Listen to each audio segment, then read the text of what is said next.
March 31st, 1922. A night so cold, it froze the blood in your veins, and a crime so sinister, it has never been solved. This is the story of the Hinterkaifeck Murders.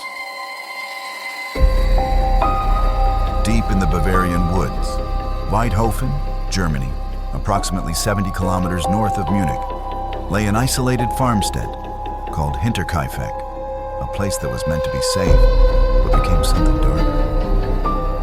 6 souls died there that night, 6 lives cut down by someone no one has ever identified.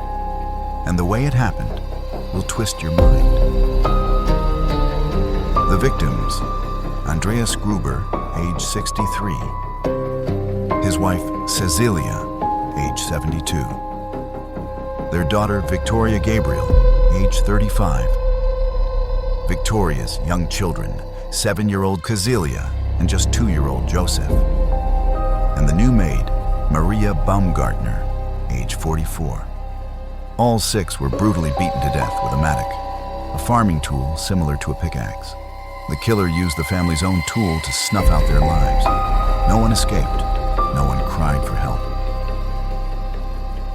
But the horror didn't begin on March 31st. It began weeks earlier with footsteps in the attic that no one could explain.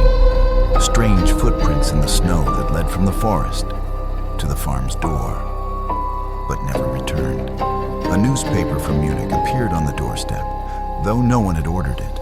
Keys vanished, doors creaked in the dead of night, and the family spoke quietly of an unseen presence. Now, this is where it gets truly sick. After those 6 bodies were struck down, the killer did not flee. No. They stayed. For 3 days, someone walked the halls of that farmhouse. Someone lit the fireplace. Someone ate food from the kitchen and fed the animals with the corpses just rooms away. That means the murderer lived in that household, among the bloody bodies. Neighbors eventually grew worried. No one had seen the Grubers in days. On April 4th, 3 days after the massacre, they searched the farm and found something no one could prepare for. The barn held 4 of the bodies, stacked one on top of the other like discarded dolls. Eyes wide open, the house held the other 2. Little Joseph, still in his bassinet. Maria, the maid, in her bed. Murdered hours after the first strike. The police investigated. They dusted for clues, interrogated suspects, even found strange evidence, footprints, a hidden mattock, eyewitness accounts of figures at the forest's edge, but no one was ever arrested. The case remains unsolved to this day. Some whispered that a neighbor was involved. Others suggested a drifting madman seeking shelter, walking among the dead like they were still alive.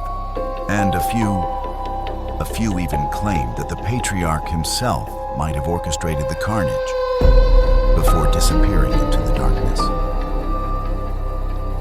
But here's the truly sick twist, the one that keeps this case burning in the minds of detectives and horror fans alike.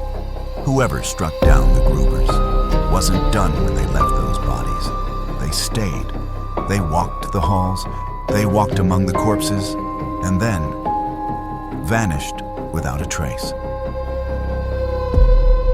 Tell me what you think. Was the killer a lurking neighbor, a deranged stranger, something even darker? Drop your theories below, because this mystery is far from dead.